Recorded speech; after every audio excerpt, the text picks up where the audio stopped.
Briquette machine that runs on the power of a toaster? Yes, and under 2 hours it can make enough briquettes, just like these, to heat a home or a small workshop for a week. And the name? B30 Briquette Machine, capable of processing various materials like sawdust, paper, cardboard, chippings, straw and other biomass.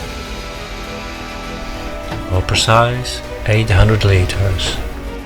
Power consumption of a toaster, just 1.8 kilowatt an hour. Fully automatic operation. Output rates up to 30 kilos per hour. On top of that, it's screw, nail and staple tolerant. An hour production is worth up to 170 kilowatts of heat energy. Turn waste into value. MAE development. Machines aiding environment. Get your machine at maedev.com.